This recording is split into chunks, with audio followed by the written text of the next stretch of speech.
play a lot with my resistant bands and trying to get a sense of like, what could I do with my footwork? And these are things that I did when I didn't have a partner, I didn't have anybody to work with, because I understand that kind of just going through the motions in and of itself is super important, but it can also just not be as inspirational. So I'm going to kind of take you through the idea of this, and I'm calling this footnotes.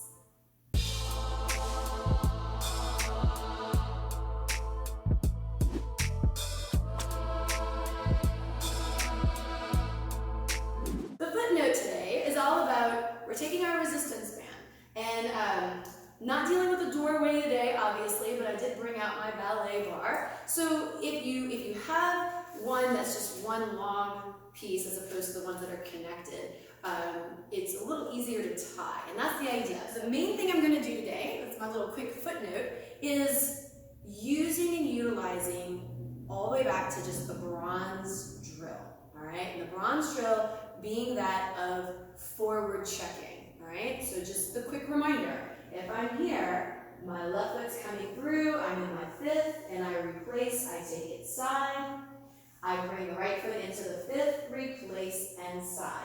So we do these drills at every level, they're really important, and this is where we can start to kind of talk about how to do some application. Now, this entire thing, for the record, is about us feeling the sense of stretch, the opposition in our bodies. This is not necessarily as helpful when we're dealing with compression, but what I normally see is that for a lot of us, coming from other dance styles especially, having a sense of compression is not usually where we have the hardest problem. We usually have a harder problem getting into opposition and feeling really comfortable staying there. So the objective of this is opposition, all right? Now, as I'm doing this, I'm going to do it a couple different ways so you see this. The only thing that we are going to fool with is these forward checks, okay? So just think of it that way. We're doing a triple rhythm. It is the only thing, but we're going to take it from 3 different angles. So the first angle, you'll notice once I have this tied, I will kind of collect it into one hand. If you're leading, you can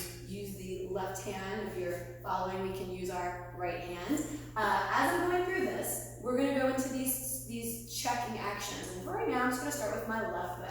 So I'm going to go check and step, check and step.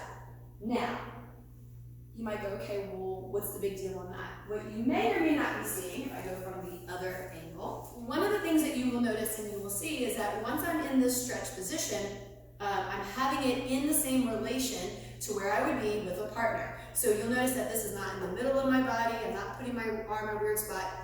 I'm literally pretending like here's where my anchor position would be. So again, if I were leading, you could be on the opposite side of that. If I'm following, I'm here. So the goal is I'm maintaining this and I'm going into my check. Check and step, check and step. Now you're going to notice this thing should not be moving around with me. So in other words, I'm not going check and step, check and step. All right, for this drill, it's staying put. But I'm hoping that you can see from here that there is an art of what's happening. In order for me to stay back in my spine, I have to let my arm modify to allow me to move around. So in other words, when I check forward, I'm getting a little closer to this connection. So this arm has to absorb that.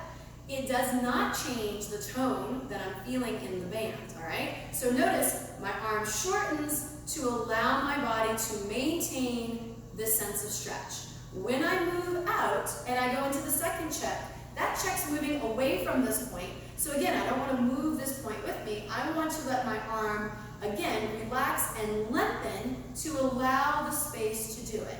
So the goal is twofold. Literally, I want to feel that this maintains its place. It doesn't move all over the place and it keeps its stretch. That's one. The second thing is I really want to get comfortable with my arm absorbing and releasing so that as I'm doing these, I'm keeping my connection, I'm not compromising it, but I'm also not locking in and now, you see how this, and we do this sometimes when we're dancing, right? So it's becoming aware that the arms have to be able to absorb what your body is doing in order to maintain the kind of connections that we're hoping for. So that's our first one, is just straightforward. I am in my position, I go into my checks and I understand I absorb and release, I release and absorb, and in all of this, I still feel the sense of stretch, and you still see that nothing about this band has been compromised, all right? So that's huge. So if I do it over here, so you can follow along with me, we have, I'm in my position according to the hand I'm holding. I have check and step, check and step, check and step, check and step. And again, that's the goal. I have to allow my arms to adjust. So, that is the forward checks, directly facing forward. Now, I'm going to take them as if I were on a rail, and I'm going to go to the side. Now, followers find ourselves in this position over and over again when we are dealing with the left side passes, right? We're always in this position. And the underarm passes, like this is our base position. So you can think about this position being the 4. Notice that I'm not letting my arms collapse. I'm still keeping this up. Now, when it comes to these bands, there's different strengths. So you can have a lighter weight one. You don't have to go for like working out. You don't have to have the hardest, heaviest level of these. But you want to make sure that it's comfortable enough so that your arms don't feel like it's such a workout that you can't maintain it. So I'm keeping my arms open. And now you'll notice that I'm doing the same checking action, but I'm checking in and I'm checking out. Well, hopefully not checking out too much, but that's a little bit of comedy. So again, checking and checking. What am I doing? I'm maintaining. So what's going on? I have to move into my own arm, and I have to let that arm absorb it. Otherwise, again, we want to get into the pull and then this. All right? So what we're looking for, I go back to the side so you see it from this angle, is I'm in the position, I've rotated onto the left rail, as it were. My right side's positive, and now I'm moving in, and triple step, and triple step. So you can see that my objective is I'm trying to stay back in the body, and the only way I can do that and maintain is if I actually allow my arms to absorb. All right, I'm doing it one more time from this angle. You will see it, hopefully, that I'm staying in my position, and I'm going triple step and triple step, triple step and triple step, okay? Leaders and followers both use these types of movements because, you know, we're always trying to look for the angles. And now the last one, the last thought on this, is if we went forward, and then we went over to the left. Obviously, we can go out to the right as well. So in the right, I'm not going to ask you to do anything weird here because you know how I feel about rotator cuffs. Anybody who knows me, you know, keep those babies safe. So I'm kind of creating a little bit of distance here. Again, know thyself. Don't go too far to where you're already out of room. But here, I'm going to go and do the same movement. I'll start with my left foot because that's what I've been doing. I'm moving in and away, and in and away. Now you can see, hopefully, that this didn't go in and then away.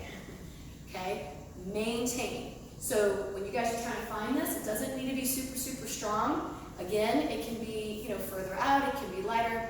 What can you comfortably maintain? So again, you will see me going check, and yeah, I snapped.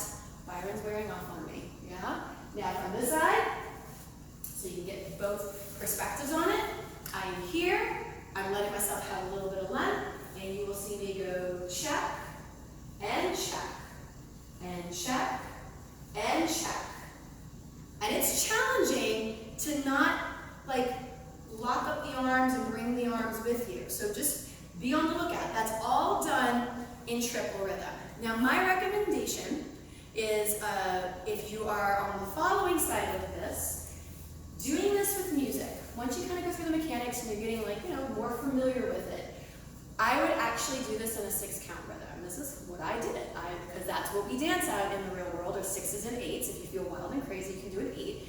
But I would basically start like I would as a follower, and I would walk. 1, 2. Now I go check and step, And you can do these from every angle. If I'm here, I would go walk, walk, check and step, If I'm here, again, I would go walk, walk, check and step, And it's really, really good because, you know, you're able to get into the idea of what being in opposition and having that stretch feel is supposed to be like. Obviously in our dance, we're also dealing with coming in, and there's moments where this is much more relaxed, but again, trying to get used to the feeling of the opposition. So get comfortable with them individually, and if you feel like you can get to a point where you can drill them and you get really comfortable, pick one angle at a time. You don't have to do all three. Throw some music on when you're getting comfortable and give me that 6 count or give me that 8 count, trying to maintain this. If you can get through an entire song of doing a 6 count rhythm and staying in one place or even changing them up a little bit, I'm telling you, it is golden. It is such a great exercise.